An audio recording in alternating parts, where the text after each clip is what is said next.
Hello friends, welcome to my channel. आज हम आगे के निर्णय करेंगे। इसके पहले वाले वीडियो में मैंने 6 निर्णय अपलोड किए हैं। यदि आपको वीडियो पसंद आए तो मेरे चैनल को लाइक और सब्सक्राइब ज़रूर करें। तो चलिए अब निर्णय नंबर 7 देखते हैं कि ये कैसे किया जाएगा। सर्वप्रथम निर्णय नंबर 7 को पढ़ लेते हैं। देखिए निर्णय नंबर 7 में क्या लिखा है। लिखा है कि दी गई सरल रेखा आ ब के एक सिरे के नज़दीक है और बाहर भी है स्थित बिंदु क रेखा पर लंब क ख की रचना कीजिए। तो देखिए हमें क्या करना है। सर्वप्रथम एक आवा रेखा खींचनी है किसी भी नाम की। तो हमने इस प्रकार एक आवा रेखा खींची जिसका नाम हमने अ तथा ब रखा। चूंकि बिंदु क जो है वह नज़दीक है किसी एक शीर्ष के और बाहर है, यानी कि मैंने बिंदु क के ब के नज़दीक माना और रेखा के बाहर है, इसलिए मैंने यहाँ पर कोई बिंदु क लिया इस प्रकार। अब प्रकार में अ क की त्रिज्या लेकर इस प्रकार ऐसे चाप लगाना है इस प्रकार तथा रेखा अब को थोड़ा बढ़ा देना है क्योंकि चाप बाहर जा रहा है। अतः जो हम लाइन बढ़ाएंगे वह ऐसे डैश डैश करके बढ़ाएंगे, ऐसे डैश डैश करके बढ़ाएंगे, डैश डैश डैश। अब प्रकार में अ क की त्रिज्या भरकर इस प्रकार अ क की त्रिज्या भरकर एक चाप यहाँ से लगाएंगे इस प्रकार। जहाँ ये दोनों चाप एक दूसरे को काट रहे हैं उसे हम बिंदु ख नाम रखेंगे तथा स्केल की सहायता से इसे हम इस प्रकार रखकर मिला देंगे, इस प्रकार मिला देंगे। जो हमारा एक लंब होगा क ख जो रेखा आभा पर स्थित होगा। तो चलिए अब निर्णय नंबर 8 करते हैं। देखिए निर्णय नंबर 8 में क्या लिखा है। दी गई सरल रेखा आभा के सिरे से बाहर स्थित क से रेखा के लंबवत एक रेखा क ख की रचना कीजिए। तो चलिए देखें कैसे किया जाएगा। तो सर्वप्रथम एक आभा रेखा खींचनी है किसी भी नाप की। यहाँ पर मैंने 8 सेंटीमीटर की नाप का आभा रेखा माना है। तो मैंने एक 8 सेंटीमीटर की एक आभा रेखा खींची। मैं अ रेखा अ तथा ब और बिंदु का जो है वह रेखा के बाहर स्थित है, यानी यहाँ। तो मैंने यहाँ पर बिंदु का नाम दिया। चूंकि बिंदु का रेखा के बाहर स्थित है अतः आभा रेखा को थोड़ा बढ़ा लेते हैं इस प्रकार। तो हमने इस पर स्केल रखा और जो रेखा बाद में बढ़ाई जाती है उसको डैश डैश करके ऐसे बढ़ाया जाता है, ऐसे ऐसे। तो मैंने ये रेखा बढ़ा ली। अब अ तथा बिंदु क अ तथा बिंदु क की त्रिज्या लेकर इस प्रकार मैंने एक चाप लगाया इस ऐसे। जो रेखा आभा को जहाँ पर काट रही है उसे। अब ब क की त्रिज्या लेकर इस प्रकार हमने ये चाप ऐसे लगाया, ऐसे। जहाँ पर ये दोनों चाप एक दूसरे को काट रहे हैं उसको इस प्रकार बिंदु लगाकर स्केल की सहायता से इस प्रकार मिला दें।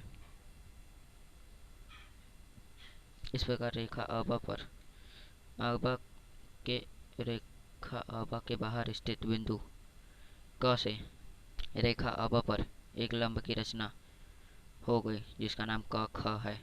तो इसका नाम क तथा इसका नाम ख है। तो चलिए अब निर्णय नंबर 9 करते हैं। देखिए क्या लिखा है।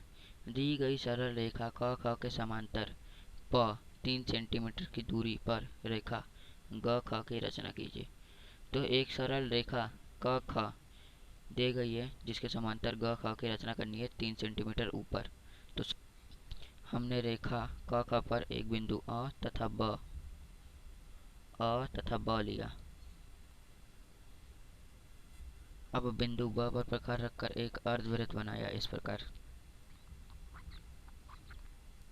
इसी प्रकार बिंदु अ पर प्रकार रखकर एक अर्धवृत्त बनाया इस प्रकार।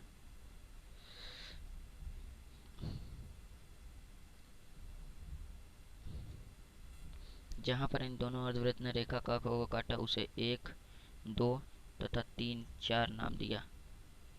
अब बिंदु 2 पर रेखा के 1, 2 के आधे से अधिक दूरी लेकर इस प्रकार एक ऊपर चाप लगाया और बिंदु 1 से इसी प्रकार ऊपर चाप लगाया इस प्रकार। इसी प्रकार बिंदु 4 और 3 से आधे से अधिक दूरी लेकर इस प्रकार ऊपर नीचे चाप लगाया। इन दोनों कटान बिंदुओं को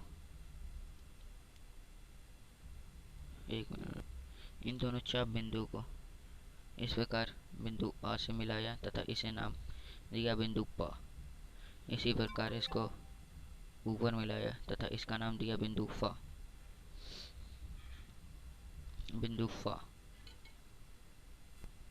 अब प्रकार में 3 सेंटीमीटर की दूरी इस प्रकार भरकर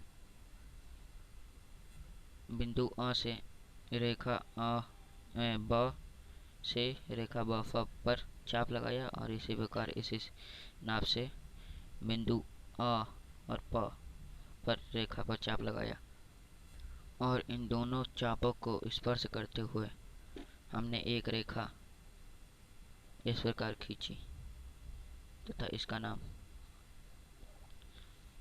घ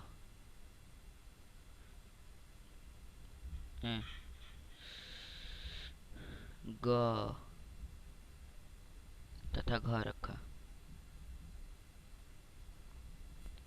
इस प्रकार हमारी रचना बन गई। चलिए अब देखते हैं निर्णय नंबर 10। देखिए निर्णय नंबर 10 में क्या लिखा है। रेखा AB के बाहर स्थित बिंदु क से रेखा AB के समांतर क ख की रचना कीजिए। तो सर्वप्रथम रेखा AB खींचनी है और उस पर बिंदु उससे बाहर कोई एक बिंदु क लेना है। तो देखिए कैसे किया जाएगा। सर्वप्रथम किसी भी नाप की एक रेखा AB खींची इस प्रकार।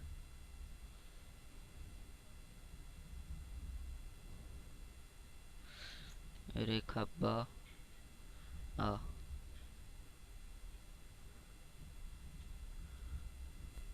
अब रेखा AB पर कोई बिंदु स लिया। रेखा के बाहर कोई बिंदु क लिया इस प्रकार। अब स क की त्रिज्या लेकर इस प्रकार हमने एक चाप लगाया जो रेखा AB पर बिंदु द पर काटता है। इसका नाम हमने दिया बिंदु द। अब बिंदु क को केंद्र मानकर उसी पहले की त्रिज्या के द्वारा हमने एक चाप लगाया।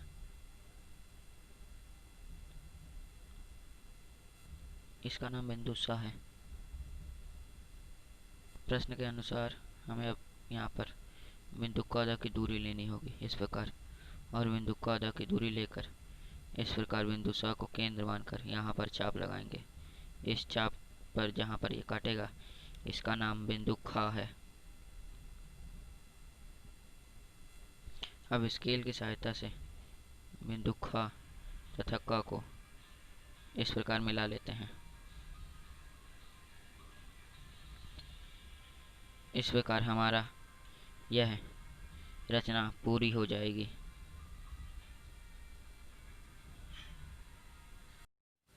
तो चलिए अब निर्णय नंबर 11 करते हैं। देखिए निर्णय नंबर 11 में क्या लिखा है। दिए गए कोण ABS बराबर 50 अंश के बराबर कोण की रचना करनी है, वो भी प्रकार की सहायता से। तो देखिए कैसे किया जाए। सर्वप्रथम एक रेखा AB खींचिए किसी भी नाप की।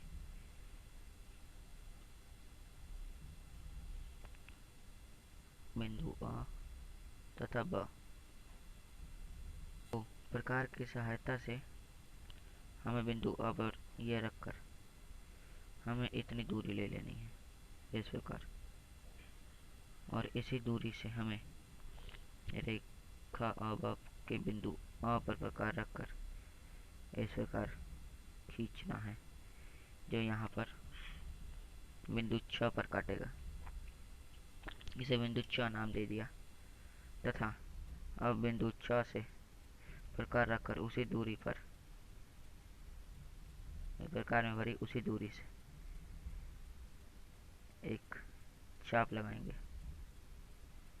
इस प्रकार हमने चाप लगाया और जहाँ पर ये कटान बिंदु हैं दोनों के,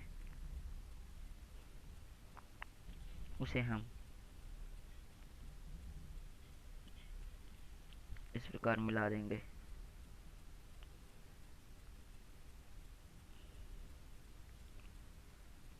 तथा इसका नाम बिंदु सा रख देंगे। इस प्रकार आपके कोण, आपकी रेखा अब स जिसका कोण 50 अंश है, वह बन जाएगा।